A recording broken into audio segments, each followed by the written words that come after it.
gold flakes, and caviar.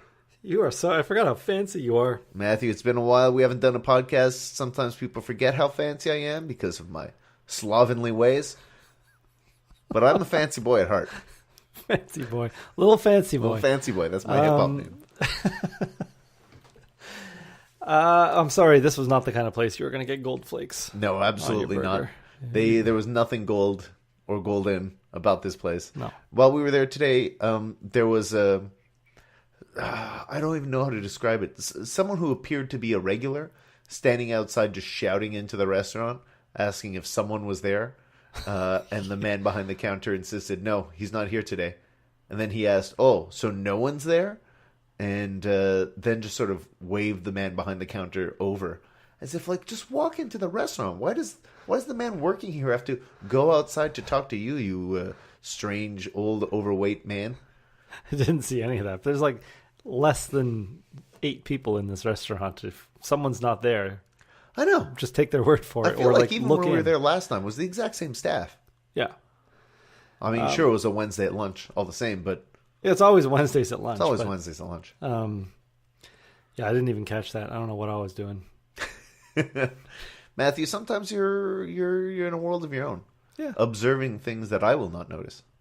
Sometimes I just shut my mind off completely and time passes. Did you notice anything interesting about Pierrette Patates this time or last? No. Nothing of note. No, well, I did learn from last time. I brought cash this time. Yes, that's right. So last time you went, that's why I paid last time. I forgot about that. Yes. It's because you were looking around for a debit machine anywhere in the vicinity and nowhere to be found. Not in Verdun. No, and I noticed the streets in Verdun don't have crosswalks or lights to change. It's just at your own risk. Cross at your own risk. Hold on Wellington, the main thoroughfare, like there are definitely crosswalks. We were held up at one for a while today. Yeah, I guess but on a side street, Matthew, on your street corner here, there's no street light. There weren't even any stop signs. Just book it. Who are we kidding? Like, it was just a free for all. Yeah, I prefer it that way. I don't, man. All these rules. Wait for the little red light to turn off. So the little white man. I don't want to listen to the white man tell me when I cannot walk. The white man has never steered me wrong. It's whoever is behind the wheel. That's maybe you can't always need trust to take them. your own life by the wheel. Ignore those stop signs and just go for it. Sounds like a bad move. So we got the Pierrette special. Yeah. A cheeseburger with bacon, lettuce, tomato, onion. Nothing special about it. And mustard and relish. Yeah. Yeah. Matthew, you got no tomato on yours, I believe. Or no, you dressed yours a little differently. Well, I got said the regular all dressed. I'll take the Pierrette special, same thing as you, but I will. And he said all dressed, and I said no. Ketchup, mustard, and onions if you got them. I did not get onions. I guess they did not have them. Weren't there onions? Not in mine. Really? Maybe he ignored your onion request. Yeah, I kind of said it. I was a little more sheepish when I said it to him. Actually, I was like, ketchup, mustard, onions if you got them. I don't think he even heard. So Matthew, this burger that sat in front of you, open face, yeah, which is a style I do not dislike. I think they were just rubbing in the fact they didn't add the onions.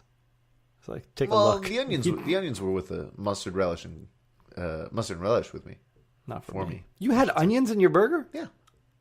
Well, I specifically asked. Yeah, you said it too quietly for him to understand. All right. Well, I didn't realize. Speak with purpose, Matthew. I guess. I just didn't. Well, no, that's why he got such a poor tip. I'm backing up on it. He's like, I didn't get the onions. Reneging on the tip. Yeah. Burger was placed in front of you. You got a side poutine. Yep. Which I had a poutine the first time, and the poutine was maybe the most notable part of the meal the first time around. Let's get into the sides here. Fries and poutine. I actually also got a hot dog on the side because, I'm a fan of hot dogs, and I find that they're getting harder and harder to find. With gentrification, the first victim is always hot dogs, and when I can find a good steamy, I'm probably going to buy it. You're very passionate about your hot dogs on the walkover. I am. We're getting all these Oh, we're getting a vegan bakery. Oh, a foie gras restaurant. Oh, a speakeasy. Sometimes a man just wants a hot dog. Hot dog Pepsi. And a Fritzos maybe. Feeling fancy. Got a little bonus this week. You get a little extra sauce. That's why we need vendors on the street corner. Little, not whole trucks, just little people. That's what I'm saying. This is the gentrification of Montreal, the plateauification of the entire city. Instead of having a street vendor with a little a parasol selling hot dogs on the corner, we are only allowed food trucks that sell tartare. Yeah. Come on. And it's got to be prepared in a restaurant. No, I think it just needs to have an associated restaurant. Oh, I thought it had to be prepared and only heated up in the truck. No, I think they can cook it fresh in the truck. Huh. They just can't be a business that is only operated out of a truck. Okay. They need to be a business and have a truck. It sounds like nonsense rules, though. That's what I'm saying. It's first, I mean, also it's like, oh, we have a fancy cheese truck, a tartare truck. It's all like, oh, a duck. I can order duck from a truck. Street meat used to be cheap meat. It used to be meat that people out on the street could afford because they didn't. Then maybe they weren't dressed well enough to go sit down in a restaurant. Maybe they didn't. They only had a couple of dollars change in their pocket. I'm going to go buy a hot dog. Now it's more expensive to buy food out of a truck. It's not what I want. I'll tell you what. No. All these fancy little sorbet restaurant or whatever it is. I don't know. All these places, I walk by, I go, I don't know what's in there. I don't want to try it. Yeah, okay, I want to try it. Let me go in one time. And then I do, and I go, that was pretty good. Yeah, that's a fancy donut. But it's not a hot dog. Yeah. It's not what certain neighborhoods are about. Certain neighborhoods are working class neighborhoods. And a hot dog is a working class meal. And $8 donut is not anything I want to see. Yeah, but working class meals attract working class folk. And that's not what's best for isn't it, town. Matthew? Don't you need people to work? Oh, it is. But you're trying to. Everyone's trying to play up their town. Everyone's trying to highlight what's so great about there. You don't want to have a hot dog place because you can't fancy up a hot dog place. I guess, but at the same time, fewer hot dog places selling 99-cent hot dogs mean that Canada currently has the highest all-time average household debt. People are buying fancy things when they can't afford it, when all they should be eating are hot dogs. Yeah, it's true. When you go to the grocery store, what's your hot dog of choice? Are you a Lester's Whatever's man? on sale. Whatever's on sale. Whatever's got a little yellow tag on it. There's maple. Oh, let me give you three. Look, there's like the Lester's and the Maple Leafs. Yeah. You get sometimes 16 hot dogs for $3. Sure. I go for the 5 hot dogs for like $6-7. Juicy jumbos. I can't afford it. Oh no. I can't afford it, but I'm not going to bring in a bunch of cheap Lester's into this household. Oh yeah, I'm getting Lester's or High Grade or whatever the ones that are cheap and on sale. At the end of the day, who are we kidding? It's a hot dog. You ever bite in and just pop the skin of a nice juicy jumbo? Yeah, it's a little weird. Schneider's? It's a little weird because I like to steam my hot dogs anyway. Steam them? Mm-hmm. It's not quite boiling them. No. No, I don't like to boil them. No, boiling anything is kind of weird. Like boiling a chicken. Yeah. That's weird. Meat should not be boiled. No. It should not be boiled. What are we talking about? Hot dogs Apparently or burgers? We've been talking about hot dogs for the past 10 minutes of this burger podcast. It's reminding me of my horrible cracking skin. Oh, spiraling out of control. Weeks ago. Back to Pierrette Patates. Matthew, let's properly get into this burger a little bit. All right, there was not much to get into. Okay. First let's review the poutine and the fries. We'll talk about the service and the decor. Then we'll get into the burger meat. Man, service and decor is a stretch. I disagree. All right. All right, Matthew, let's talk. Let's get into the fries. Okay, fries. I had a poutine, so my fries were covered in gravy. Soggy.